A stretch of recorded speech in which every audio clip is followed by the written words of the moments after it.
Welcome to our Meet the Candidates meeting. Great to have such a good turnout. Shows we're an active community, not only our residents but also candidates. So welcome to all our candidates. Fine looking bench up the front here. I won't take long. I'll be handing over to Robin Radomski, who will be the MC for the session tonight. What I do have before, just a quick note that we've got our AGM coming up on the 16th of November, so want as many people along to that as possible. In conjunction with that, we are having a photography competition, which you'll see all the publicity about that happening very soon. So you've got 6 weeks to start thinking about some decent photography, really showcase Ngaio. The other mention I want to make very quickly is there's a very important document happening for Wellington, which is the spatial plan, which is going to be a vision for Wellington growth over the next 30 years, when Council is looking at 50 to 80,000 people arriving in our city. For our members, there's going to be our submission coming out to all our members in the next day or so. Some of you might be saying, hey, the submissions are due in on the 5th of October, but we've got another week extension to get our submission out and consult with people. So keep an eye out on your emails for that.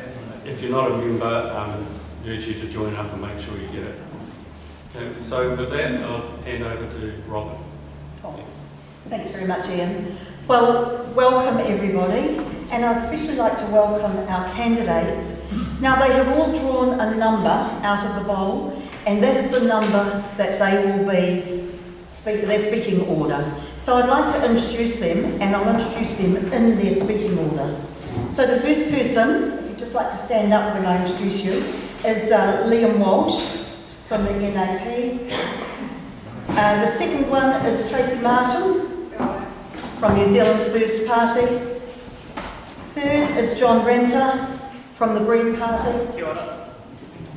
4 is Philip Lynch, Good evening, everyone. the New Conservative. The 5th one is Greg O'Connor, Labour. Our 6th speaker is Alan Carwood, One Party. Good evening. And then we have Jessica Hammond, the Opportunity Party, and Brett Hudson, National Party. So after all of our speakers have spoken for 3 minutes, we will open it up for questions to the audience. And what I'd quite like is for people to state who they are directing their question to and use a microphone. We have a handheld microphone, and it is important because this hall does echo a little bit, and we want everybody to hear the questions. And then after the candidate has answered that question, if anybody else, any other candidate would like to respond, then there'll be that opportunity. So I would like to hand over to our first speaker, who is Liam Walsh, to address us.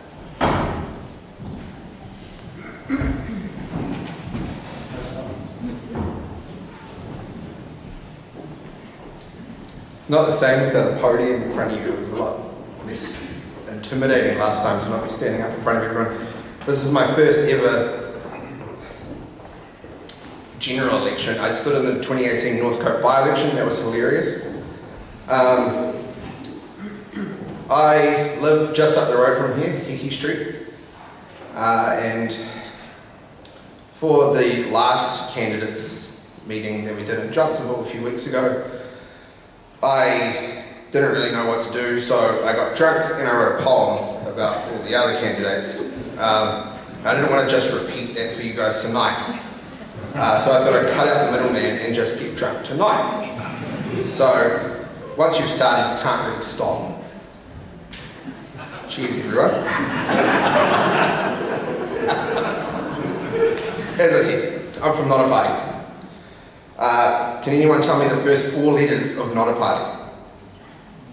No one? Alright, N-O-T-A. In political context, NOTA is usually an acronym for none of the above.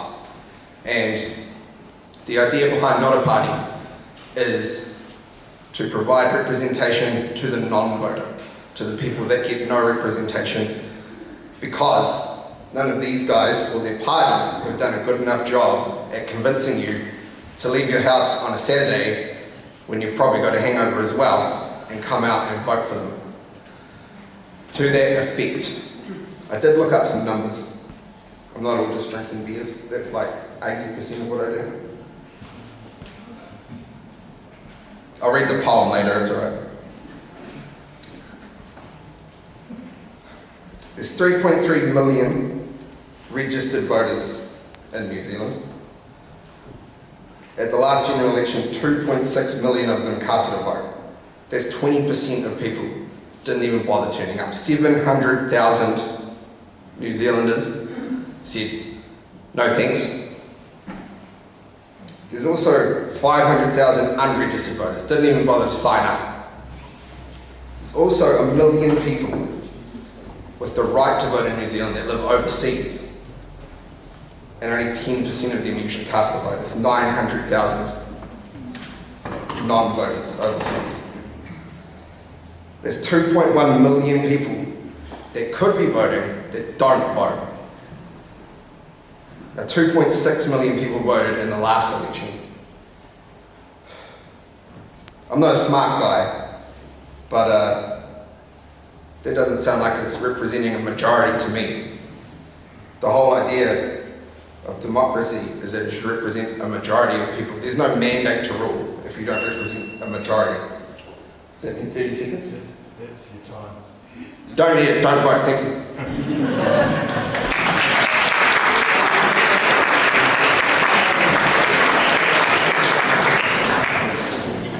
I did omit to say before to our speakers that our timekeeper will give a little bell when there's 15 seconds left, and then the final bell. So sorry about that.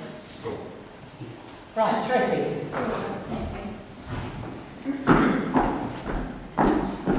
Tēnā koutou, tēnā tātou katoa, ko Martin te whānau, ko Mohi te whānau whāngai, ko Ngāti Kahungunu te iwi, ko Tracy tātou ingoa. First of all, thank you very much to the organisers. I'm not as tall, but this is carrying, I hope. So my name is Tracy Martin. I'm in my 9th year as an elected Member of Parliament for New Zealand First. I got elected originally back in 2014 and have had an electorate office in Warkworth for the last around about 6 years.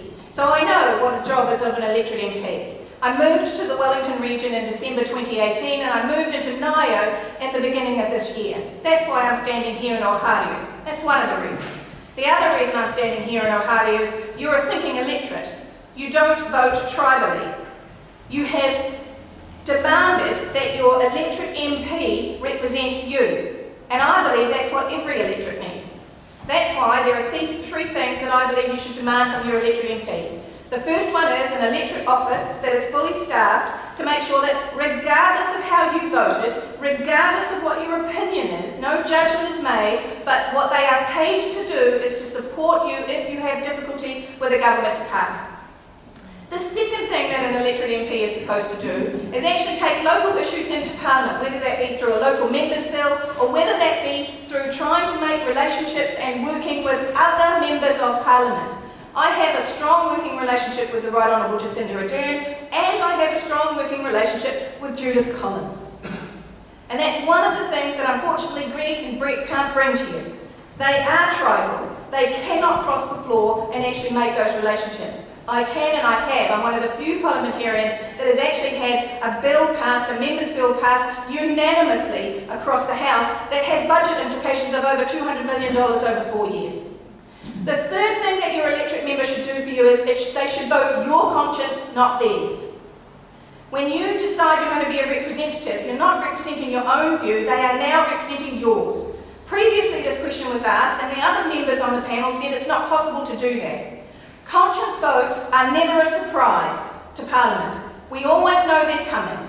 There are 25,653 letterboxes in this electorate. We get a budget as MPs, whether you're a list MP or an elected MP, to send mail to you. Your mail is free post back to Parliament. do that 4 times a year.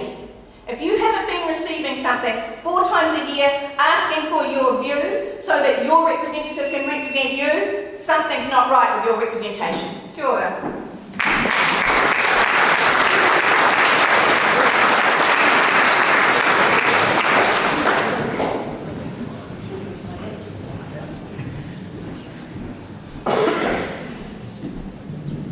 Kia ora, I'm John Ranta. I'm the Green Party candidate at Ōhāriu this election. I live in Wadestown with my wife and 2 daughters, and I'm here to ask for your party vote. The Greens want a place where we're doing our part on climate change, we're protecting the environment, and where everyone has what they need to lead a decent, dignified life. And I'm standing for the Greens because I need to be able to look my daughters in the eye and say I did everything in my power to give them a place that looks a bit like that. Now, New Zealand has a history of political courage, from being the first country to give women the right to vote, to creating the first modern social security system in the Western world, to the nuclear-free moment. But over the last 40 years, courage has gone out of politics. We've relied on an increasingly narrow definition of success, which is basically growing the economy, and the gains from that growth have gone to fewer and fewer. New Zealand's not alone, and we've seen the result. We've got a climate change problem that's running away from us. Clean and green New Zealand has some very polluted rivers, and you don't have to look very hard to find Kiwis who are struggling to get by, who don't see a future for themselves or their kids. But what's worse is when these topics come up for discussion at central government, it always seems like things are in the too hard basket. We either can't solve these problems or it's too expensive, etc. Now, the Green Party believes not only can we, working together, sort these things out, we have to try. It's time to back ourselves and rediscover that political courage that has served New Zealand so well in the past. And we carried that belief with us in the government for the last 3 years. So we got the Zero Carbon Act through, which gives us a framework for doing our part in climate change. We got a massive increase in funding for the Department of Conservation. We gave single-use plastic bags the flick. We commissioned a welfare expert advisory group report, which gives us a map for ending poverty in this country. $1 billion in green transport projects. Work to end the gender pay gap in the public service. A list of achievements large and small, and there's plenty more work to do. Now, big changes take time. And for them to be possible at all, people need to believe they're possible well in advance and act. We can bring about something in 10, 20, 50 years, but we need to believe it's possible today and act accordingly. The Greens believe that we can create a place where we're looking after each other and the planet. And what's more, that's the kind of place we want to hand on to our kids and grandkids. It's going to take time, it's going to take courage, but the team of 5 million can do it, and we need to start today. Think ahead, Party Vote Green. Thank you.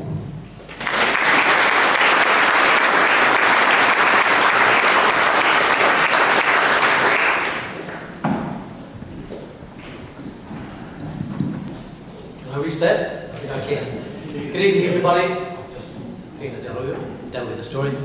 I'm Philip Lynch, and I was asked whether I'd like to be the candidate here because the person who they preferred to have for New Conservative wasn't able to do it. And I said, well, what's the story? And they said, well, there's only 3 other candidates who are sitting MPs, so I decided it's probably a walk in the park.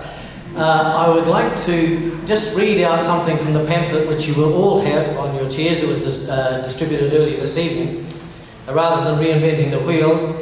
And it says, New Conservative focuses on strong families, free speech, lower personal taxation, the value of human life, a reduction in state regulations, the emphasis on New Zealand's sovereignty, efficiency in government spending, and a greater attention to genuine democracy. These are all the values that I stand for and support, and I hope that you will too.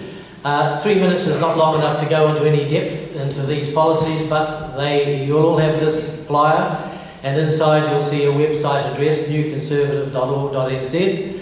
I recommend that you go to that and look at the policies in depth because there are very, very good solutions to some of the problems that face our country.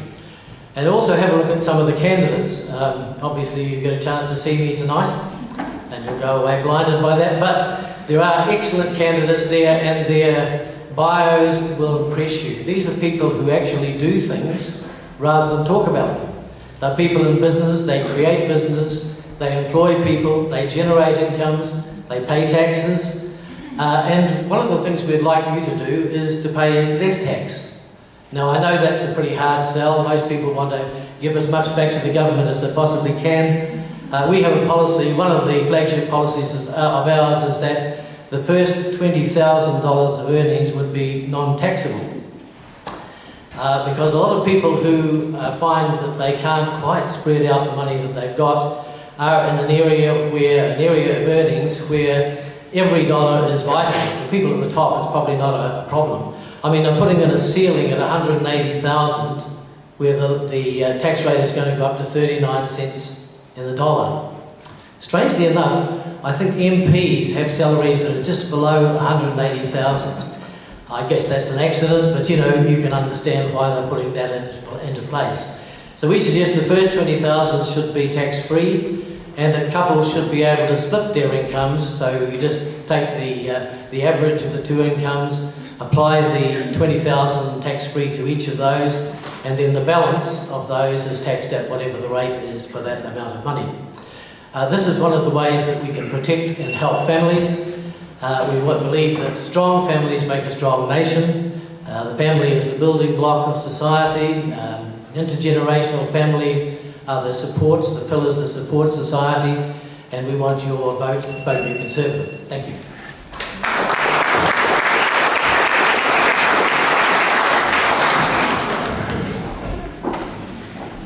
Hei moi ora, tēnā mana, tēnā reo, tēnā mana waka, nau mai, hari mai, tēnā koutou, tēnā koutou, tēnā koutou katoa. I'm Greg O'Connor, I live in Ōhāriu Valley, just over the other side of Cockle, and I am currently your MP and very keen to remain your MP.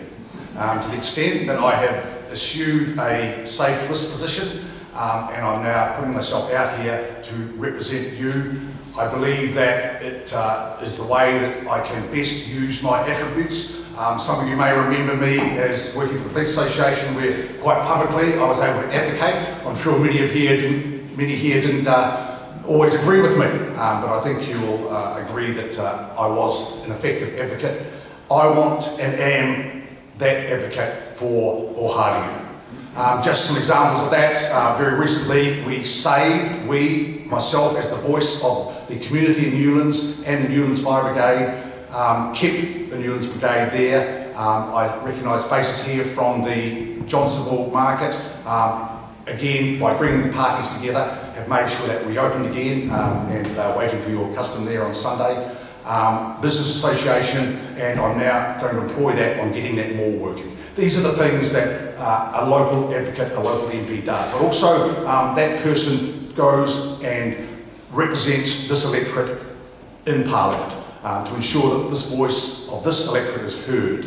But I just want to take time to sit and reflect on the success of this government currently. Have a look around you. Have a look at how close you are to people. This is one of the very few countries in the world, because a well-led government using science, you are able to do this. Today, we have had, when did the Australians ever compliment New Zealanders? They gave us the biggest compliment they could have done today. They are going to accept, they have such faith in our systems, it would have seen more than the opposition parties do in New Zealand. They are going to accept New Zealanders into Australia without a test. Donald Trump has just got COVID. That is the contrasting absolute lack of leadership. So this country, ladies and gentlemen, we are not post-COVID, we are still in it. It requires the same leadership because we now have an economic situation arising from it. What we've already found is that go hard, strong health response has become the absolute best economic response as well. In New Zealand, you'll see the predictions of unemployment are nowhere near they were. Yes, you'll hear opposition coming in doom and gloom, painting a gloomy picture. Yes, there's a lot of hard work to do. That hard work will be leadership. It will be Grant Robertson. It will be Jacinda Ardern. It will be a very good team. I'll be your voice in that team. And we will build on the massive advantage of being the best COVID, or I should say second best responding COVID country in the world, although Germany, I see, is starting to go into lockdown, and they were supposedly ahead of us. 2 ticks, please, Greg O'Connor and Labour. Nā rewa, tēnā koutou, tēnā koutou, tēnā koutou katoa.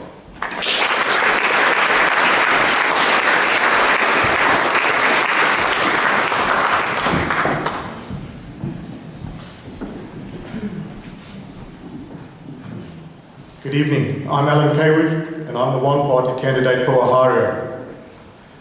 One Party is a Christian party, but it's a Christian party with a difference. We've learned from the mistakes that the other Christian parties have made.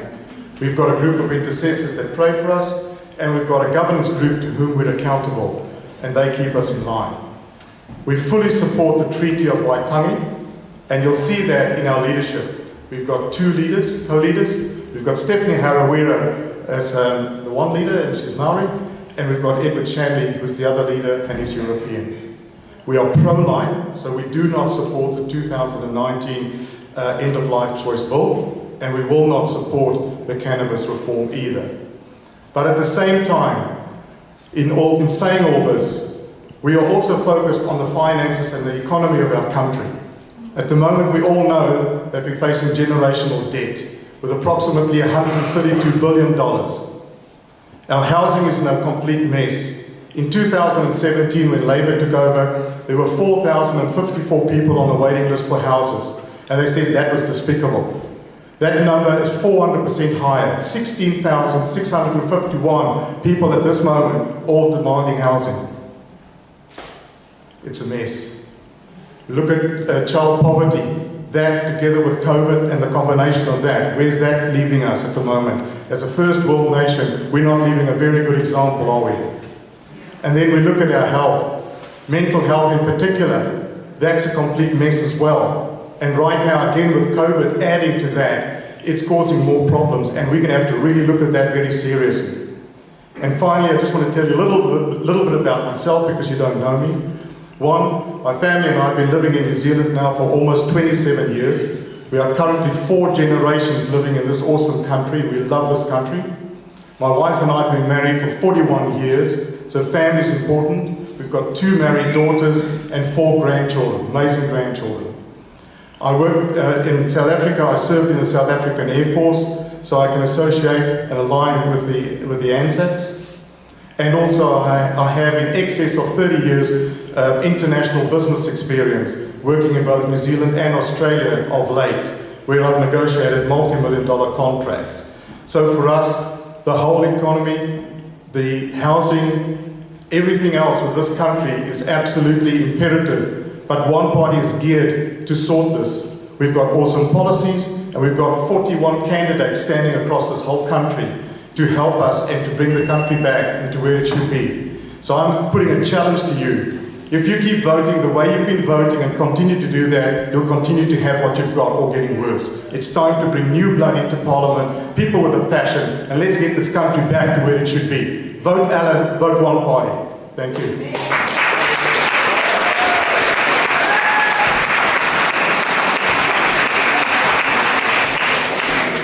Sorry, Brett. It's Jessica first.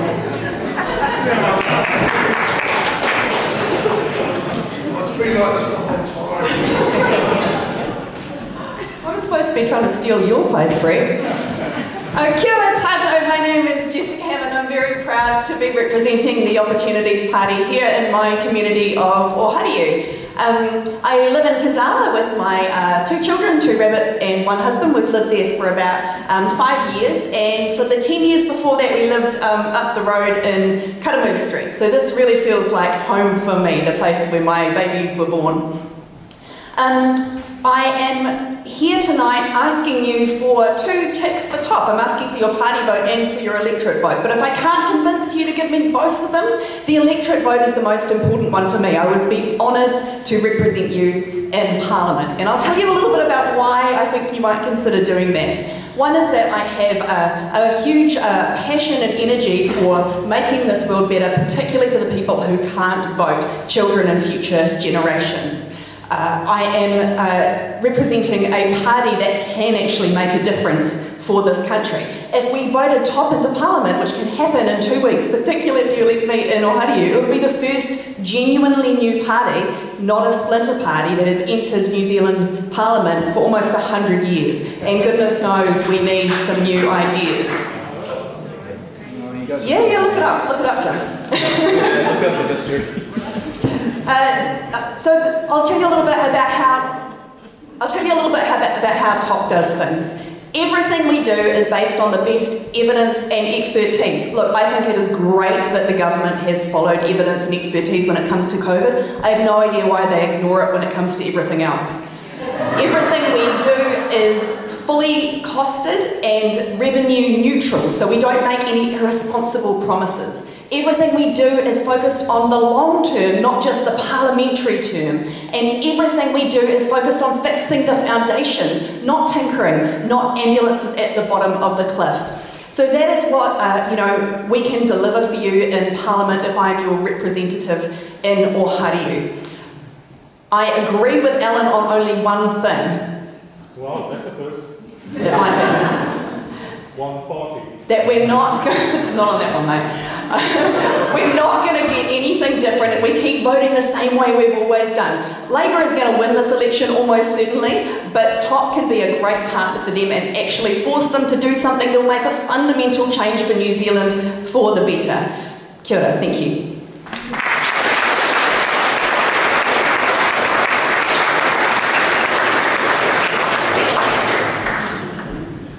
Get it right this time. Good evening, my name is Brett Hudson. I'm a National List MP and candidate based in Ōhāriu. This time I am asking for 2 votes. A party vote for National.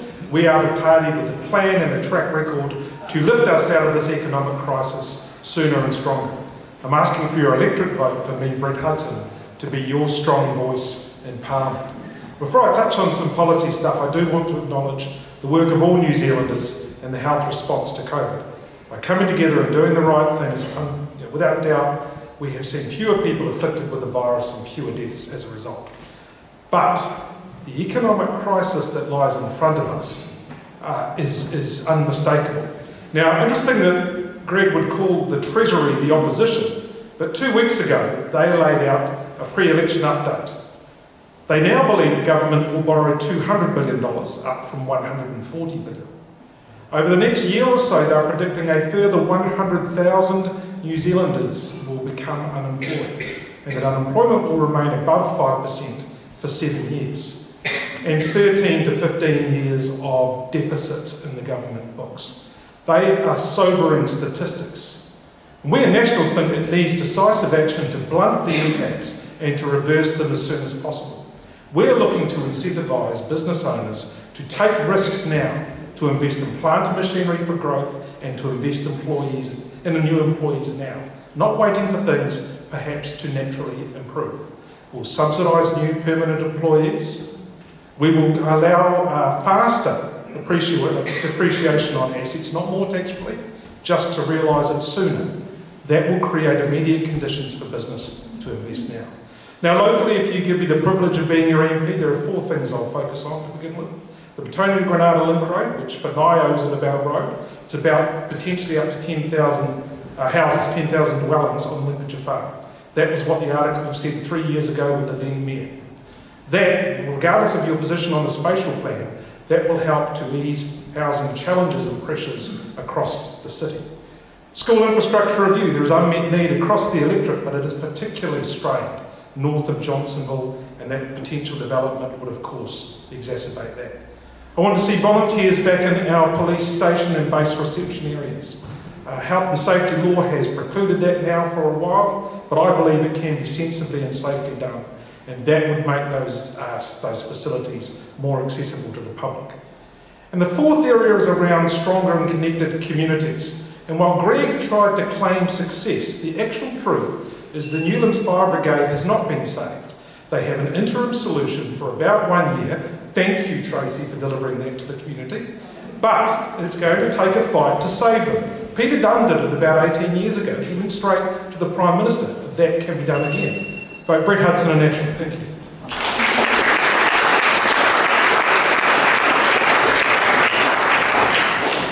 Thank you very much, everyone. Now I will open it up for questions. And just to reiterate, if you would like to ask a question, if you could raise your hand and Ian will bring the microphone. We do need you to use the microphone. And if you could state who your question is addressed at.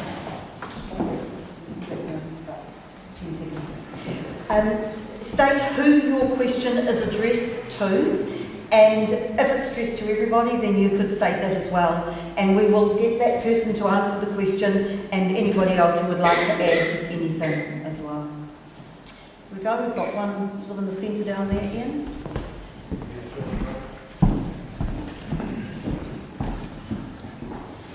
And if the candidate could, who answers the question could stand up at the microphone as well. Thank you.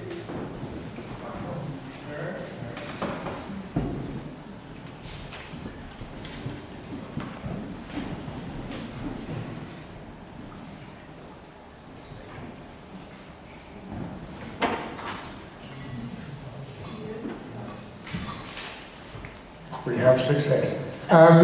This is for the whole panel.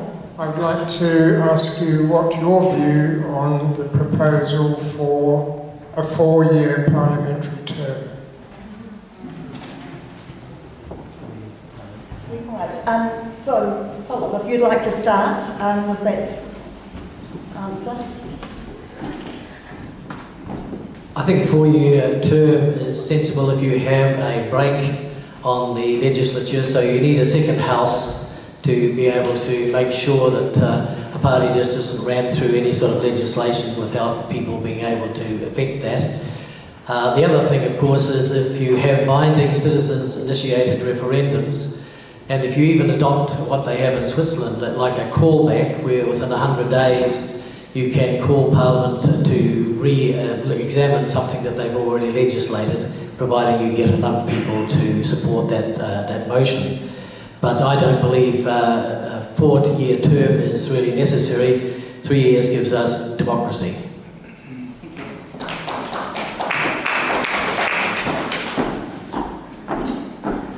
I suppose as a previous voter I have the same trepidations that most voters have, which is that if you love the who's in, then 4 years sounds great. If you don't like who's in, it sounds a bit long.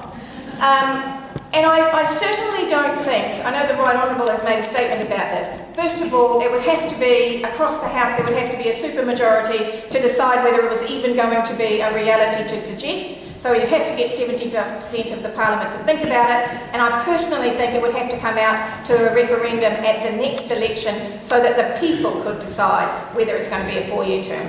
Sure.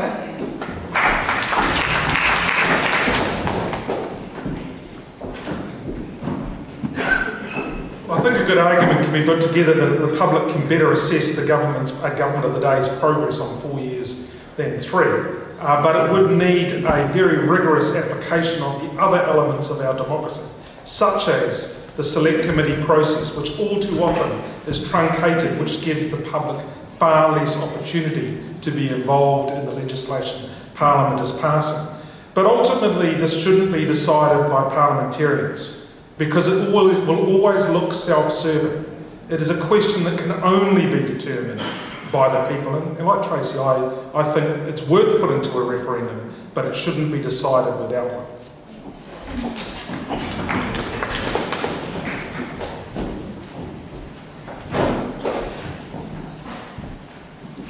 I think 4 years is definitely preferable to 3. I don't know how much election costs, but I bet it's heaps. So we'll probably save a bit of money by doing it, and it'll be like less than this, so that'd be good. But imagine how much money we save if we didn't have them at all.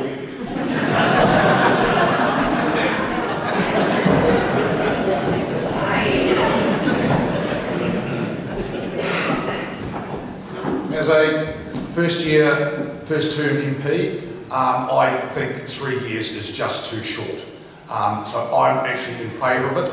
The process of doing it, whether it should be a decision, I note that both the leaders agreed on it, which means that it would presumably pass through Parliament. I think New Zealand's ready for it. Certainly on the street corners, and I've been running it by when I've been door knocking, I think New Zealand are ready for it too.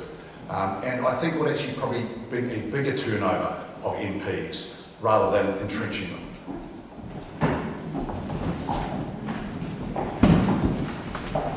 Mix things up a bit. I bet there are some public servants in the house here, right?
The Green Party doesn't have a specific policy on this. In general, we're in favor of anything that's going to increase participation and democracy within New Zealand.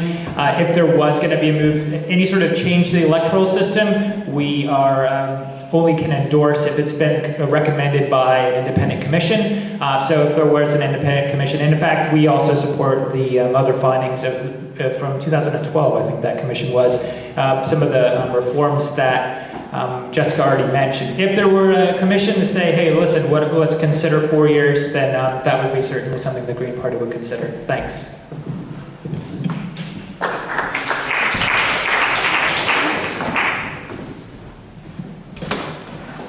The One Party does not have a policy on this, but in my personal opinion, I'd suggest that we do look at 4 years, but we put it to a referendum to the country, and we actually work through it meticulously to understand what the pros and cons are. I've also worked in the government sector, and I've also realised that sometimes 3 years is just too short as well, depending on what we're busy dealing with. But I would stress that it has to go to a referendum, and it has to be to the people, but clear what the pros and cons are, so that you can make an informed decision, as opposed to just, again, a knee-jerk reaction like we've had in some of the other situations. Thank you.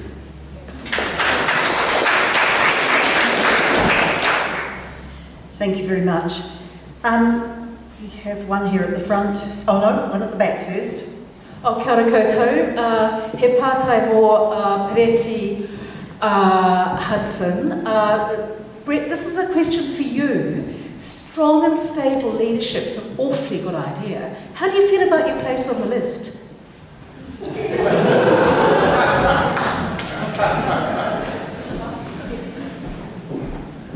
So good that I didn't take myself off the list because I didn't like the number. I'm very comfortable where I am with the National Caucus. I know that I still have the... But I, like Greg, look on current pollings, the 3 sitting MPs here, one of us has a job and one of us doesn't. So I'll place myself in front of the voters of Ōhāriu, asking for their support to be their local MP. Greg, what are you doing as a job?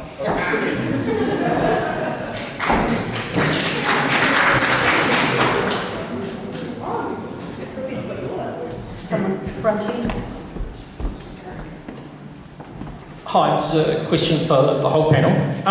Just more along the lines of waste policy more than anything else, because I've been reading a lot of stuff lately about, for example, first generation wind farms overseas, all basically reaching their end of life. And they're having to take all those large 100-foot long blades and stick them in waste dumps because there's no way to recycle them. So it doesn't exactly help. Any thoughts? Tracy, would you like to start? Sure, yeah. And then we'll move down this way to Brett next. Yeah, I mean, this is the conversation about logic inside of the climate change conversation and the waste management conversation. Because, for example, you can't have solar panels without extraction. So you can't say on one hand you're not going to have any extraction at all, but on the other hand say you're going to put solar panels on every house in New Zealand. And if we look at EVs, one of the problems we're going to get as we move forward, and we should move forward with EVs, don't get me wrong, but we need to be putting in internationally research into what are we going to do with those batteries. That's right. Because right now we haven't got any way to actually reuse that lithium that is sitting inside of those batteries. So, same problem. That's where internationally I think you start making relationships to do international research that works for the things that we're all going to use.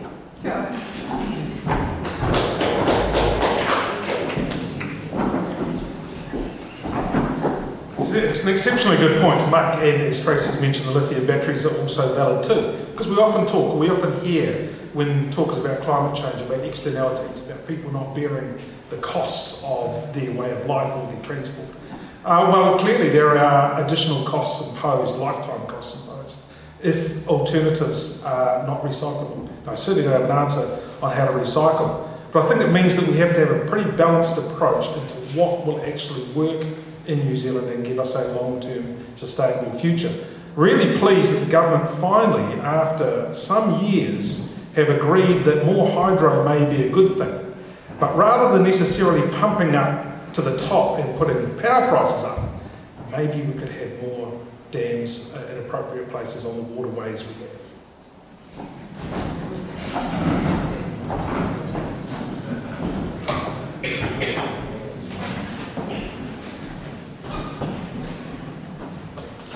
We've got no policies and we make no promises. I'm not your dad. If you've got something that's 100 foot long you want to throw away, make a 100-foot rubbish bin.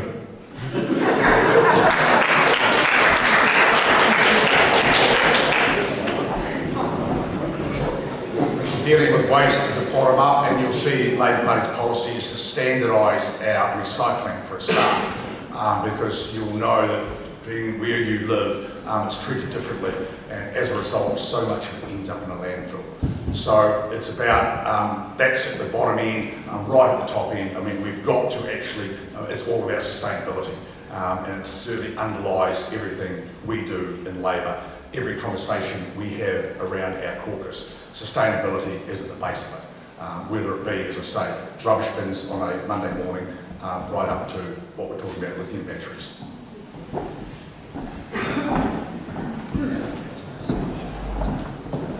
The way we approach waste at top is that we want people to internalise the externalities, which just means pay for the costs that you generate, that you impose on other people. So if you're producing something that is wasteful and harmful, then that should be in the cost of your product, and that sends a signal to people whether they should buy it or buy something that's less wasteful. So we like using these sorts of mechanisms. When you start trying to ban things one by one, because businesses are businesses, they'll just go to the next cheapest thing.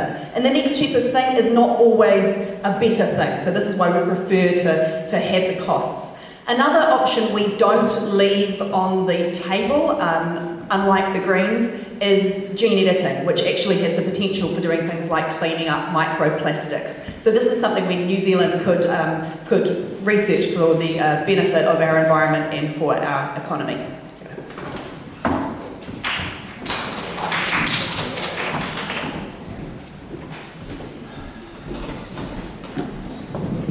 Thanks for the question. So of course, our impact on the planet in all ways is something that's quite core to Green Party policy. So in terms of actually solving this problem at the highest level, we're going to need things like product stewardship models where manufacturers of products actually have an obligation to help us manage what happens to those things once they're no longer usable. But in the meantime, we have a lot of work to do in order to minimize our waste stream. As I mentioned, single-use plastic bags are gone. We've got more work to do there. $36.7 million investment this year in standardization of curbside recycling, as well as investment into new recycling centers here in New Zealand that was announced by Government Minister Eugenie Sage, who also happens to be a Green Party MP.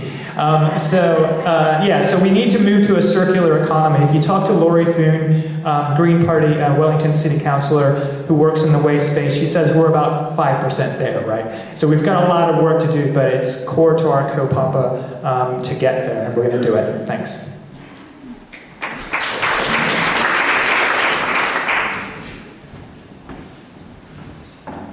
Well, I'm all for composting and recycling and all that, and I think that's a very interesting question you've asked.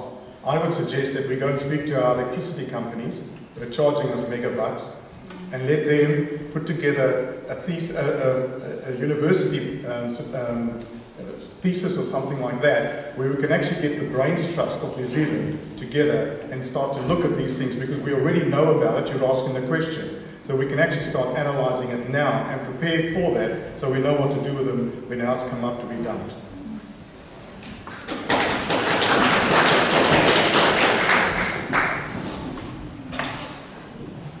John's very tall. I don't suggest that I know much about wind turbine blades or lithium batteries. I think the people on the panel here are experts in that. But the New Conservative Party, of course, is against waste.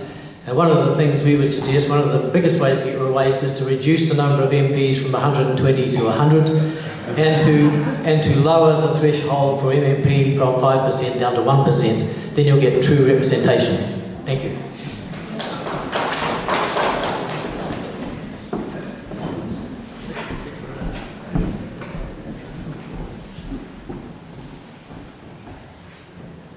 This question is specifically for Alan and Philip. How on earth do you plan to support mental health and reduce suicides with policies that restrict the rights and freedoms of minority groups throughout New Zealand?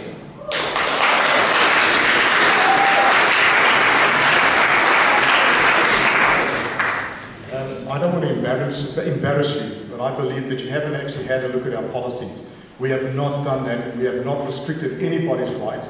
I will fight for everybody's rights to the very best of my abilities. I will just not compromise my faith in doing that. So please go and have a look at our policies and really go and read and see what we're actually about. We've all been made to live on this earth.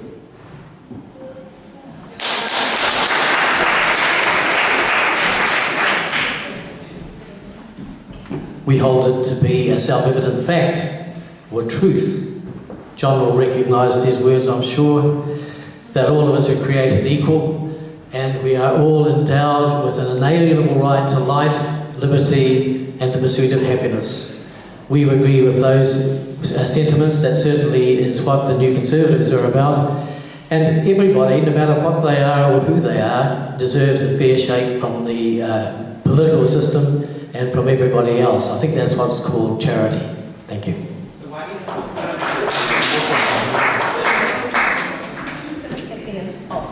Here in the green top.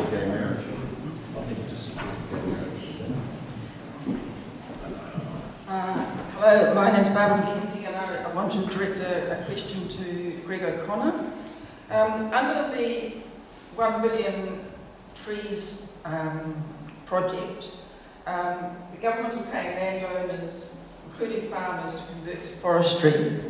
And at the same time, it's allowing overseas interests to buy large swathes of New Zealand land, but only on the condition that they convert to forestry. In one case, one company, forestry company, overseas, can buy 20,000 hectares on that same condition. Farmers are predicting the demise of beef and sheep farming, except maybe for some family farms, okay? And there are other provisions, there are other measures that the government has brought in, like zero carbon, which also impact negatively on farming. So I can't understand how you can say, as you did in the email this week, that the value of the farming sector is well recognised in the Labour caucus.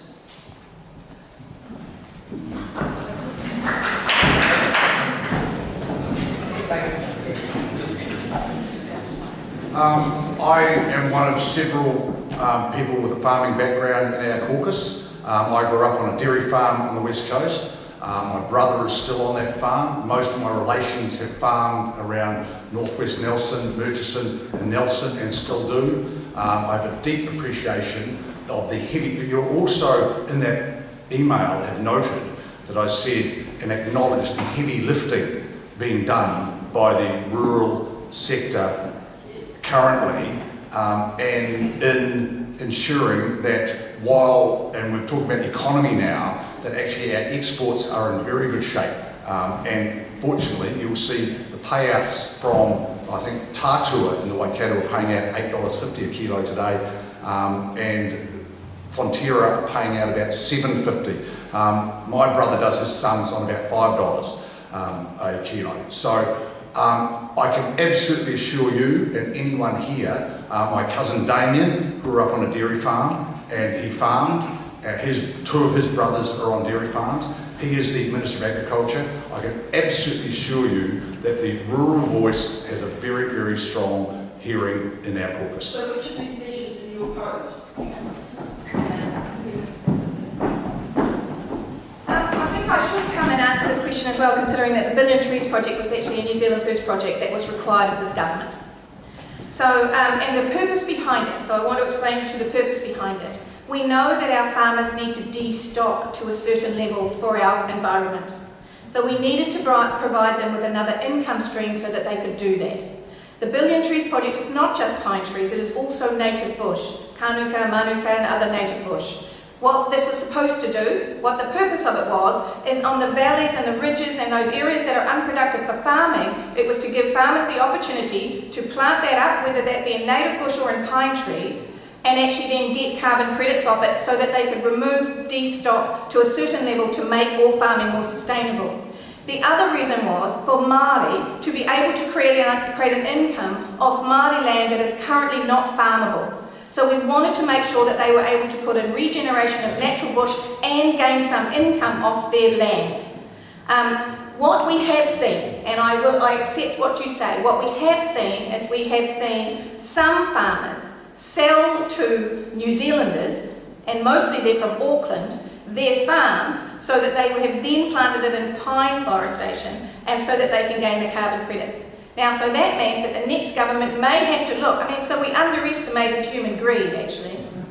So what would the next government may have to do, but I would suggest people need to be careful what they wish for. A government can legislate what you can plant or do with your land. So we could legislate and say, you can't plant any trees on this land, it must only be for dairying, or it must only be for sheep and beef. But you're going to have to ask yourself, is that how far you want the government to go when it talks about your land? So certainly it needs tweaking, but that was the original purpose of it.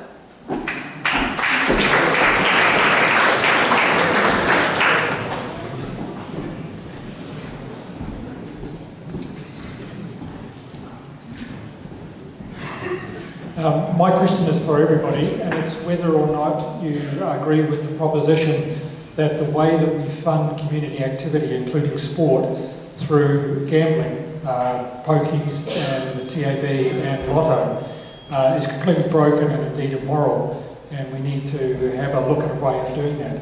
And if you agree with that, what are you going to do? And if you disagree, why? I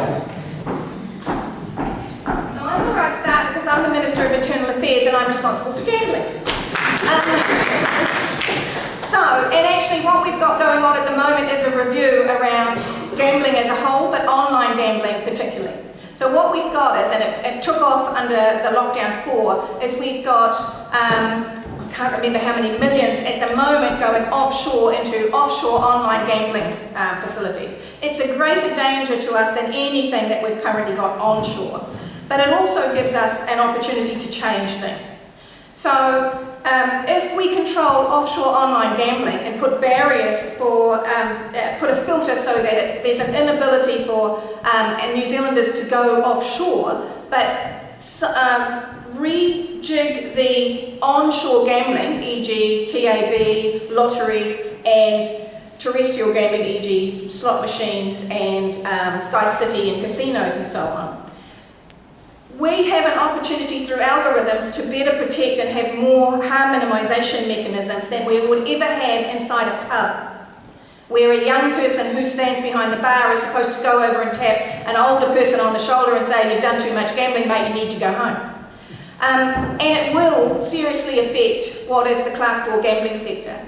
But I happen to believe that there is an opportunity through the revenue, not only to increase harm minimisation through the revenue from offshore online gambling or online gambling, not only to increase the amount of harm minimisation money that we put in, but to do a better spread, and I think we need to think about doing it through the lotteries community committees, spread the money that we would get from the whole of the gambling sector, but also to be able to replace in our RSAs and our COSI clubs, which must remain open for our rural communities and our seniors, that we can replace that $100,000 they get a year that is paid to them by the people who own those slot machines. So I think that there is a piece of work being done at the moment, and I hope the next Minister of Internal Affairs, if I'm not it, will pick up, that will completely change the way that it is funded, and it should be able to remove those slow Class 4 machines out of your communities.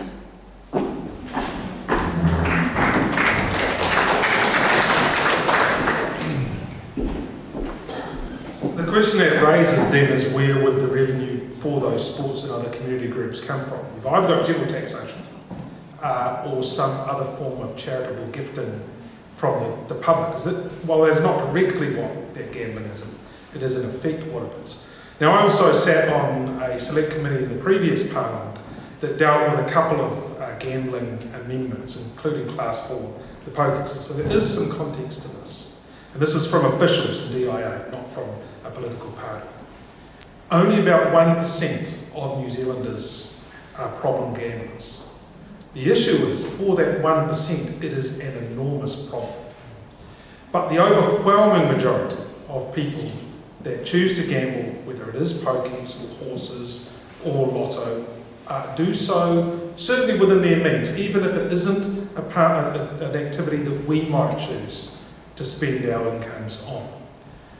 So I can't agree that it is immoral. The funding is coming from mainly people who are behaving responsibility in a pastime that is both legal and which they enjoy. But what we have to be absolutely more focused on, I would argue, is ensuring that the harm minimisation, including possibly a relook at the levy, is appropriately funded so that those people that have very significant problems can best get help.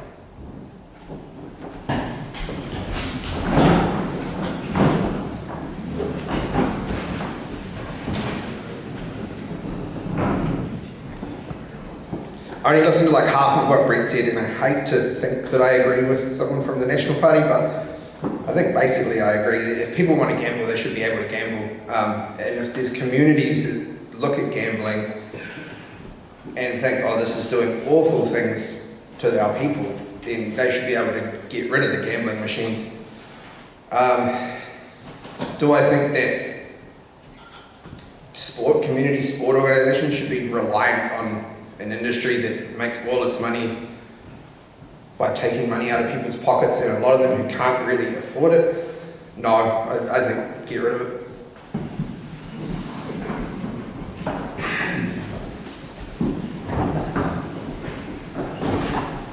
Well, Tracy's basically outlined our official position, so I'll give you my personal view, is that many of the older ones here will remember when the really sole legal gambling was horse racing in New Zealand, and it created problems, but at least it created an industry with it. It actually created a lot of work around, and New Zealand, we were all very proudly saw Kiwi win the Melbourne Cup and saw New Zealand bred horses. So it was actually it actually contributed much more to the country. I don't think there's anything good about gambling machines, about poker machines. I've yet to see anything good about them. However, we are addicted to them. I know my brother works for a sporting organisation that every time I see him, he says, don't you dare cut that funding because we will have nothing to put into the sport in the town that he is working in. So it is a broad piece of work, and again, Tracy has outlined that there is a long way to go here. We do have, anyone who goes and sits in virtually any bar on a Thursday or midweek, you'll see people in those places. In those communities, what does cause me a problem is that generally the recipients of the money are not in those communities where the money is spent. And that is another anomaly in this, and it's something that, again, I know from the work that's being done is going to be looked at.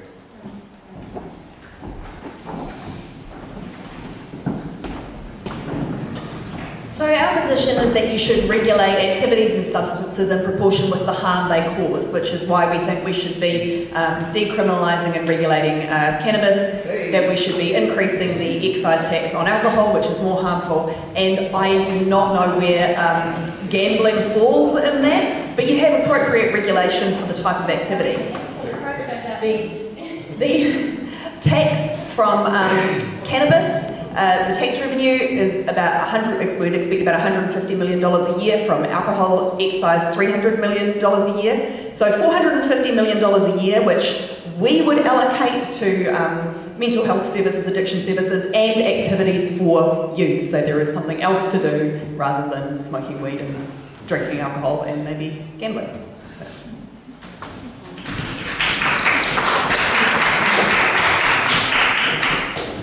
The Green Party supports sort of transitioning all the sort of legislative focus around gambling to prioritize harm reduction as much as possible, and in general, and to enable local decision making around gambling.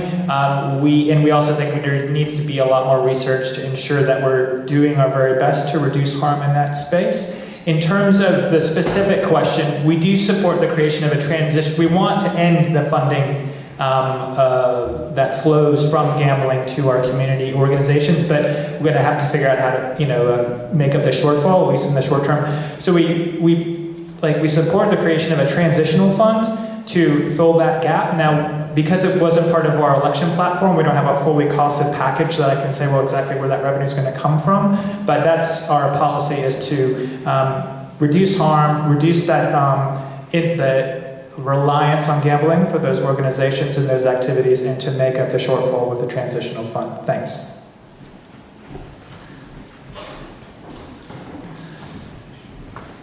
As far as gambling is concerned, I'm absolutely opposed to it. As you can imagine, I've seen the harm that it can cause to families and keep food from children, etc., broken homes and that sort of thing. So I'm really concerned about that. As far as the sport and the communities are concerned, where I come from in South Africa 26 years ago, we had sport at school. Our schools actually provided the sport. I'm not saying take it away from the community, but the schools actually provided support, sport, and we participated at that level, and that's where we grew. And then eventually went into sports clubs, where they specifically focused on the particular sport that you're participating in. And our sports clubs, we then went and did our own fundraising to fund the sport and to pay for it. So we didn't rely on anything to do with gambling, etc. Thank you.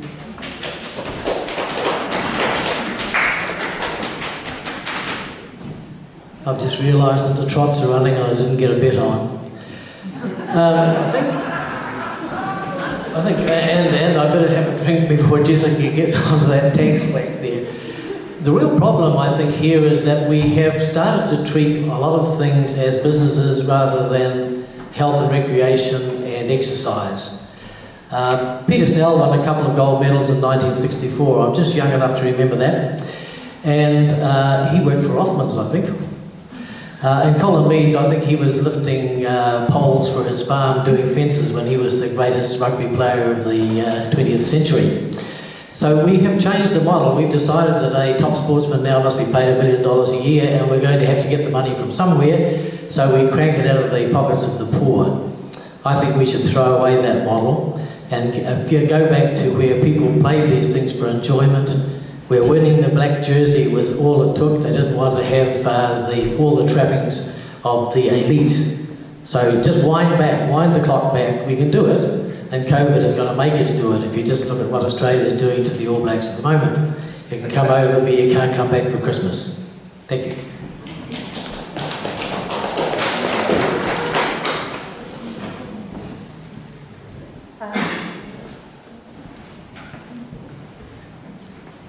It's a question for Greg, but I'd like to hear what all the candidates think.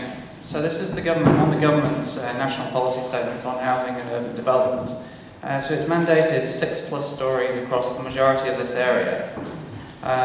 So the consultation that Ken mentioned at the beginning is going to be kind of irrelevant because the council's going to have said that they're going to ignore most of the residents' comments on this because the government policy mandates them to put it 6 stories plus. So I don't know if people have quite got the implications of this yet, but I wanted to give you a scenario that I don't see anything that is going to prevent it.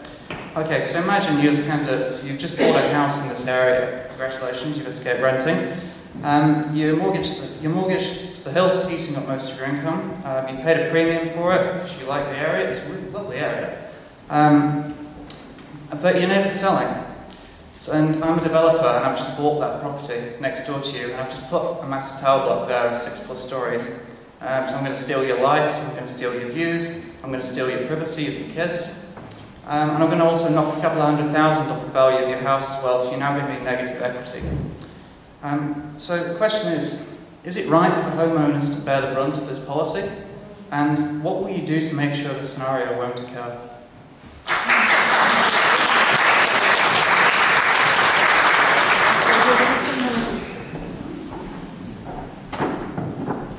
Of course, what everyone fears is that we're going to end up with Stalinist towers along the rail between Thorndon and Johnsonville. And that's a very real fear because essentially, for those that haven't seen it, there is now the possibility under the spatial plan for the council to allow for 6-story buildings, up to 6-story buildings. It doesn't mean that they will be 6-story buildings. It means they Can I just say I was at a meeting in Tawa recently where one of the developers has gone early to the council and was surprised how many caveats the council were actually putting on them around particularly light planes, etc. like that. Now, I'm not standing here justifying, I probably like many of you here thought, wow, that's a policy that was developed nationally. Is it going to be something that is going to work here in, well, in this case, in Ngaio? Again, speaking with developers, I have faith that the council, and I know the woman who is, she may even be here, she's a local woman who is basically running the planning for this. I got some reassurance, they actually had a planning meeting in this very hall, some of you will have been there, that there is not going to be carte blanche Stalinist towers here. But saying that, there is an acknowledgement that we do have a housing issue, and that whether it be ourselves, whether it be our children or grandchildren, this city, whether it will be 80,000 people, that's what some of the sums were done on, it may be 50,000. I think we can all agree there will be growth. We have seen the horrific house price rises, the rent rises. It seems to be all roads leading to Wellington at the moment, and even Aucklanders are standing with open-mouthed amazement at how much house prices have come here. It is driven by shortage, and I'll tell you what, I make no apology, I'm not going to be part of a government that sits and doesn't do something about it. It's not easy, as Kiwi Build showed, because while prices are going up like that, there was no incentive for any developer to take up Kiwi Build. That was the problem, because it was meant to underwrite them. They didn't need an underwrite because they knew the prices were going to go up, so why would they? It will require good controls. I have faith in those that don't. I suggest you get along, and I can't remember the name of the woman who's running the council.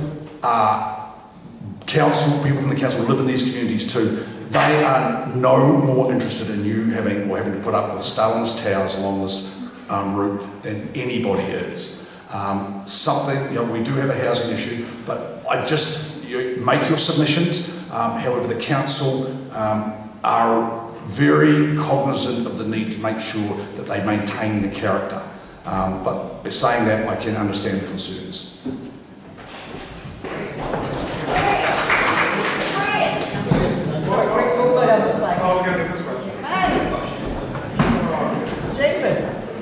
So I've got some bad news for Greg when he says that he doesn't want to be part of a government that's not going to address housing crisis. Too late, mate, you already are. In fact, so is Brett. Neither of them have dealt with housing crisis for 30 years, despite 30 years of tax working groups and experts telling them how to solve the housing crisis. They have been ignoring the experts for 30 years. So they know what to do, but they're not going to do it.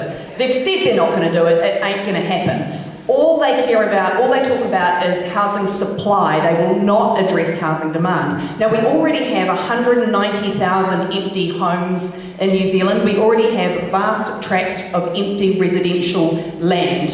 We do have a supply issue, but supply is not our major problem.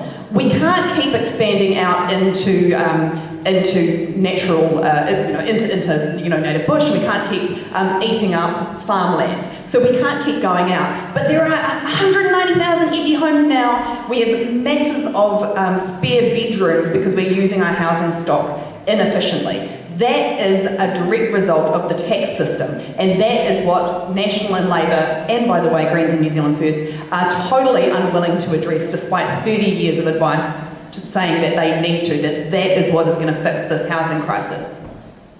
We do think that there is a place for density because we need to address travel times, right? So our vision, and this can be done with really good integrated planning, is that everyone can get what they need within 15 minutes on public transport, walking and cycling. But that is going to take really clever design. It doesn't mean you put 6-storey houses on every empty lot, right? Density done badly pisses people off. It is horrible. There is a place for density done well, but it has to be done really carefully. But there is no point constantly pushing supply if we're not going to do anything about demand, because the demand is insatiable. Thanks.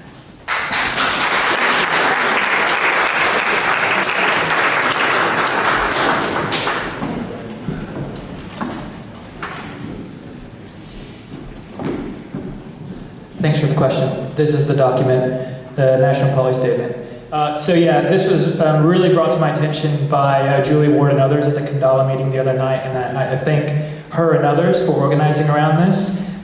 So I've been kind of pouring through this, trying to wrap my hand around it. It's not actually very easy to figure out. I mean, the 6-story thing, it's clear there's something in there. What does that mean? How does that play out? It does seem to tie the hands of local council, right? So I've been talking to Wellington City councillors about it, right? So there may be ways to get around this. So like the district plan may count as a qualifying matter, which it seems to be a bit of a workaround. There's a non-statutory and a statutory consultation on the district plan coming up at the Wellington City Council level. So there's an opportunity there to try and make ourselves heard and possibly alter what this looks like here. I mean, primarily the reason why this kind of affects this area in Kandala is because that rail line is being counted as a mass transit, right? And it's like, well, have you ever maybe come and look at the thing? You know, like, so listen, I think it's just one of those things where it's a one-size-fits-all kind of thing that's being smashed down from above. So and listen, in 2 weeks' time, like, unless we do way better in the election than I'm expecting, I'm going to be back with you as a local resident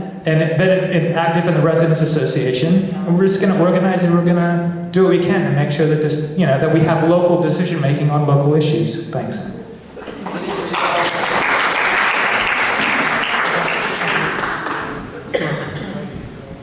I mentioned earlier when I did my introduction, if you keep voting the same way you're voting, you're going to keep getting what you've got. I shifted from Auckland because of the infill housing. It became disastrous. You couldn't travel. The houses were on top of each other. I heard my neighbour when the neighbour was in the bathroom, etc. This place is awesome as way it is. Vote for one party. We will not put high-rise buildings in this place. There's enough space further out towards Ōhāriu and those areas where it's still in development and there's opportunity to put housing and that in those places and not here where you guys live. This is an amazing place. Vote one party, vote for Alan, put me in Parliament, and let's get this stuff sorted out.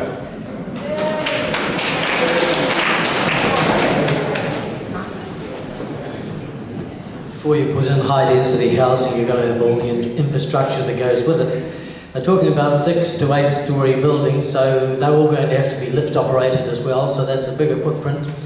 Maybe 2 to 3, maybe even 4-story buildings. I know one of my daughters, lives in an apartment in town and 4 floors up. It's just doable.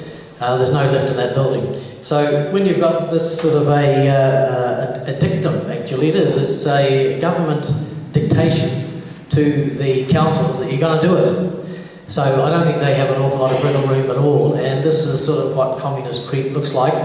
So get rid of that lot and get in some people who are real Democrats, and that's New Conservative.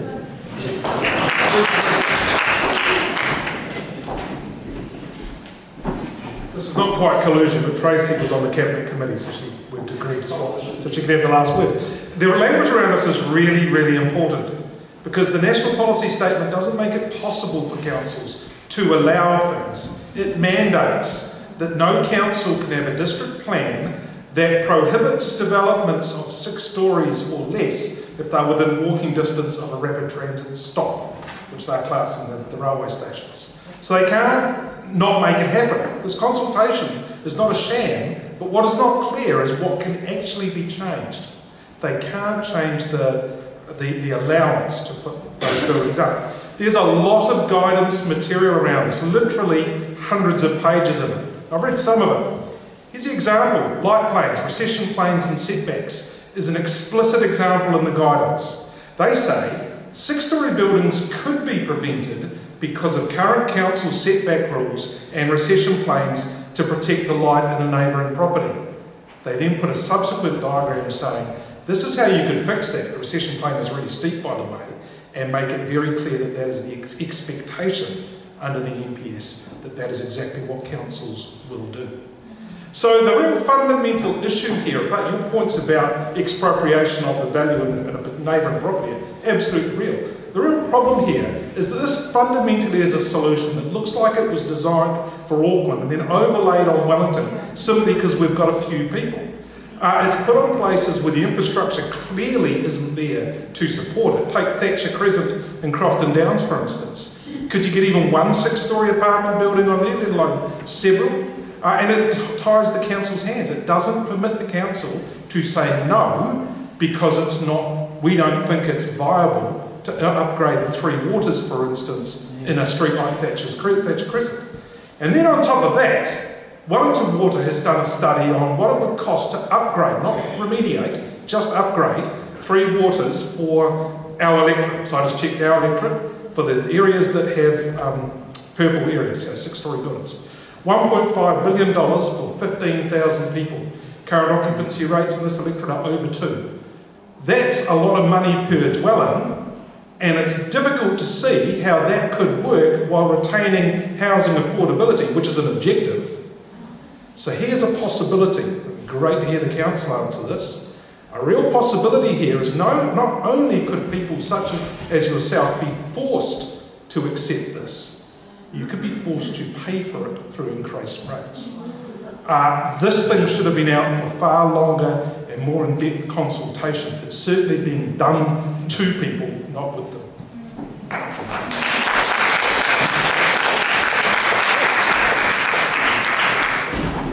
So this is a piece of legislation that I had a fight in the Cabinet Committee with Phil Twyford and Julian Genter, because and it was actually Eugenie Sage and I that had a fight with Julian Genter and Phil Twyford, because the reality is what the piece of legislation, I'm part of the government that it passed through, so let's just acknowledge that. It pushed too far to override individual communities' rights. And that was the argument that we were having with Phil and with Julianne. And Brett's absolutely right. It was a piece of legislation that's meant for Auckland, because they stuffed Auckland before. But I guess maybe what you should know is what can your local MP do about it? Because you've got a process at the moment, which is the local government process. But there's a piece of legislation that sits inside that parliament. So what is it that a local MP could do? A local MP could, 1, show up when you're doing your oral submissions and so on and so forth and put the weight of representation behind the oral submissions to the council. And I've done that up in Auckland, because in Warkworth we were going from 10,000 dwellings to 30,000 dwellings within a decade. So we did that, and we managed to change some of our landscape, went through the plan. But the other thing is to actually try and use the local members' bill process. Try and use the local members' bill process, or try and build some relationships to actually get change inside that legislation before 2022. Because 2022 is the year that this thing's got to be carved in stone. So you would need somebody who knew what they were doing in Parliament immediately after the election to start working the angles from that perspective.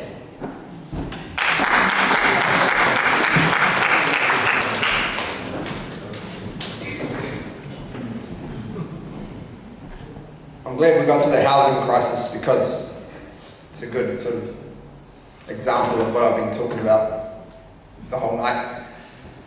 It took the key government 9 years to cause the housing crisis, and it's taken the Ardern government 3 years to show that they don't really know how to fix it. I don't know if there is a solution. God knows I'm not the one to fix it, but the people to make decisions about what kind of housing goes up in their communities is the communities themselves, not the state. They can't do it.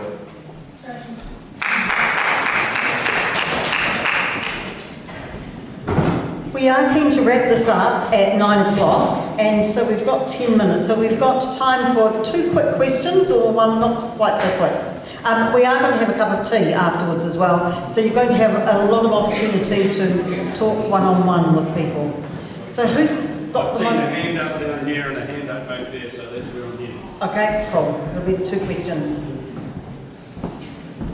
Kia ora, tēnā koe, candidates. I'm going to give you an interesting one, because none of you have said anything interesting that isn't neoliberal Keynesian box, which I'm sure we're all tired of hearing. You have been trying, I'll give you some credit. So, that wonderful day has come that David Seymour has proved that could happen. your private movers bill has been drawn from the cake box, was it? It's a biscuit box or something, isn't it? Cake tin, right. That day has come and you're somehow in Parliament. What innovative policy have you put forward as your private movers bill, and what does it encompass, and what is the headline policy?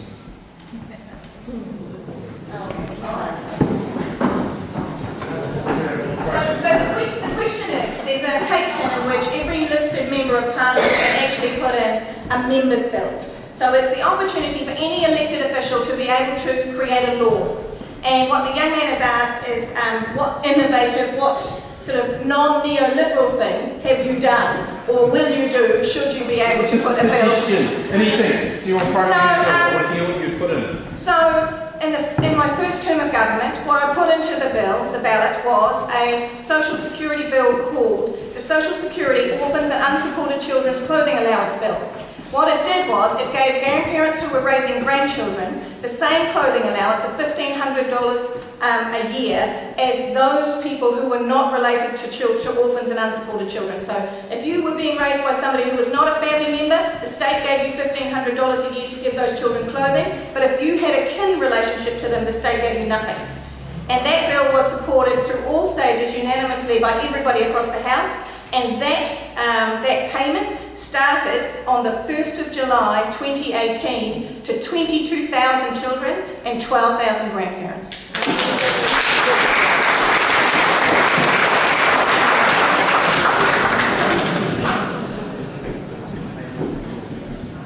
Very good question, thank you.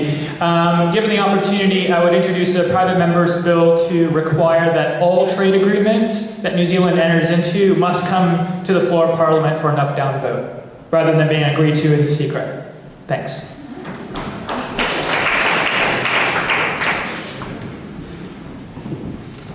If I had the opportunity, I would have us have a re-look at Pharmac and what they're doing and the medication and how they fund that medication and what they actually buy, because diabetes is a major issue in our country and we're not doing anything about it. People are struggling with it. They're having to fund their own equipment for insulin, etc. at $30,000, $40,000 a go. I know of a family where the mother and their daughter has both got diabetes and they're both struggling and they can't afford to actually keep the equipment going. So that's where I would go and focus on. It's the family, because we have neglected our families, we've neglected the family values in this country, and we need to get that addressed. So that would be where I would focus.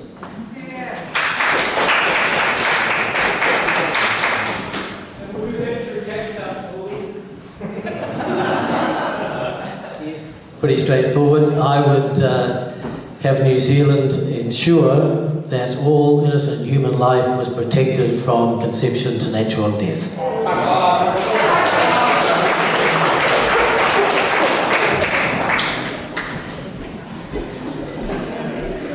So for quite a while I had an age of majority bill in the private members bill. And believe it or not, the age of majority in New Zealand is still 20.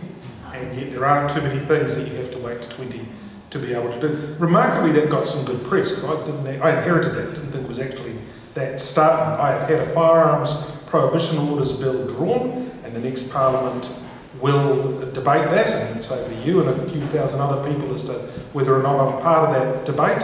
But if it was a new one, and I would have an opportunity to put a new one in, because I believe in the things that I've said I want to achieve and prioritise for Ōhāriu, then certainly if I wasn't a member of a government caucus, then I would look to how can I advance any of those. For instance, because there is a resource consent fast track process now supported by legislation, I would put a members bill in to get the Potato to Granada Link Road under a fast track resource consent process.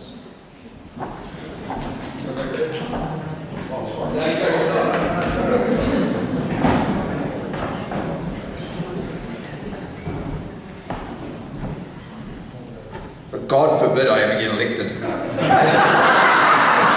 If you guys are planning to go out and vote for me, don't. It would be a disaster. But alright, I like a hypothetical.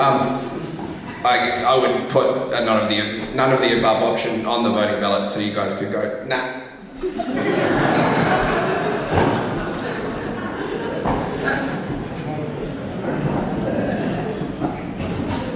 Just building on what Tracy, when you get that, are lucky enough to have your bill drawn out, it can be stopped by the Minister of Finance, and it's got fiscal implications essentially. A private member's bill to build a fairly expensive highway from Petone to would not actually happen. I have a private member's bill in myself. It's around sex offenders and insisting that when they travel overseas, that all their travel is recorded, so they can't go to Australia and buy another ticket and then go on to perhaps another place, to Thailand in particular. So that's, I'm hoping that will be drawn. When politicians are asked these questions, they're always a little reluctant to talk about it because we don't want anyone else to steal our ideas. And many of us are working, and I'll just say something that I am looking at working on, is people, protections for people who are laid off from jobs and careers, particularly at one stage of life where there's unlikely ever to be able to get another career again, particularly, say, people in their 50s. Or even 60s. So whether trying to work out some protections for people, because at that stage we'll all know people who lose their jobs in their mid-50s and their chances of ever getting a meaningful employment again. So that's something that I hope this has not been reported because that's something I'm working on. I'd hate to think anyone would take it over. So that's my idea.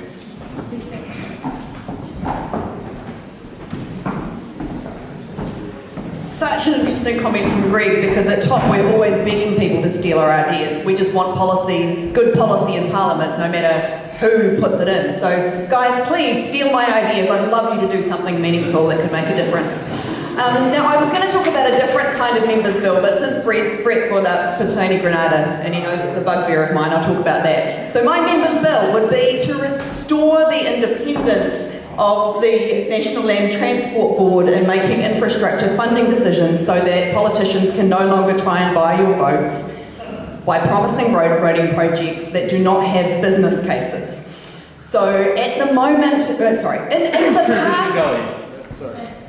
Transmission Gully had a benefit cost ratio of 0.6 before the cost blowout, which basically means you would have more benefits by burning $400 million than by building that road.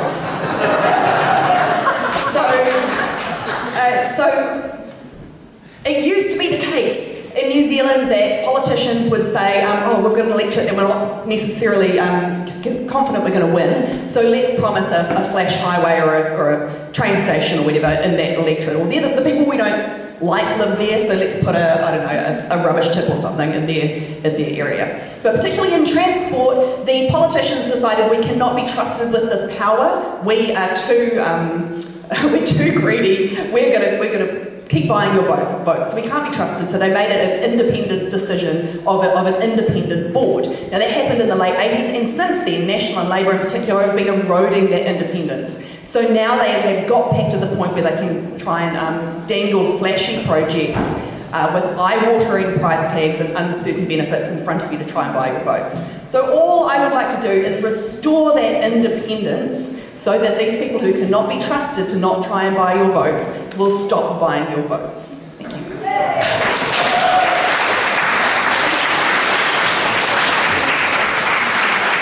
Now we have time for one last question before we have a cup of tea. So who's got a great question for it to be the last one?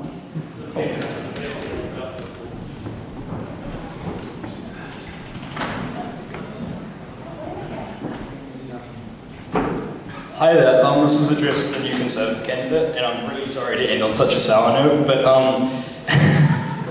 your party does not recognise the Treaty of Waitangi.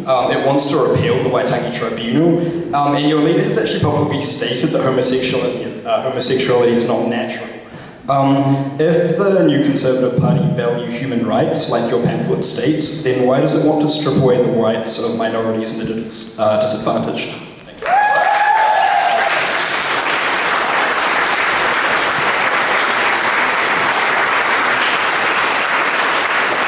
You must be better informed than me. I don't know that the new Conservative Party doesn't agree that the Treaty of Waitangi was signed.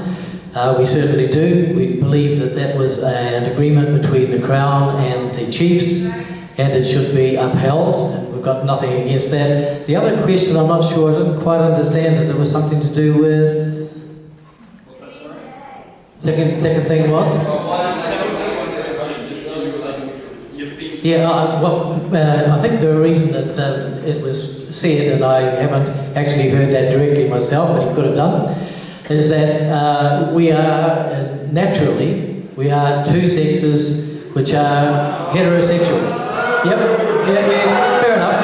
Yeah, we can do that. We are heterosexual. Everybody here, I think. Now wait a minute. Liam might be an exception. Everybody here came about by the action of a mother and a father. We all did that. That is what's natural. I'm not saying that people who are homosexual are anything other than decent human beings, but what I am saying is that they are normalising the unnatural, and I'm against that.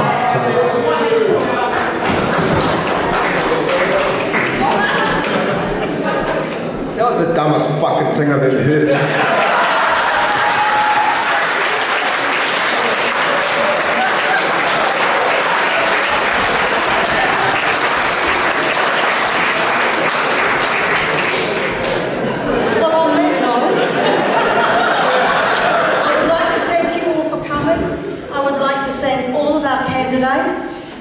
They were great questions, and it's been really quite an animated discussion. I'd like you to stay around for a cup of tea, and we've got some quite yummy supper in there. And this is an opportunity to talk one-on-one with the candidates and to further some of these discussions. So, thank you very much.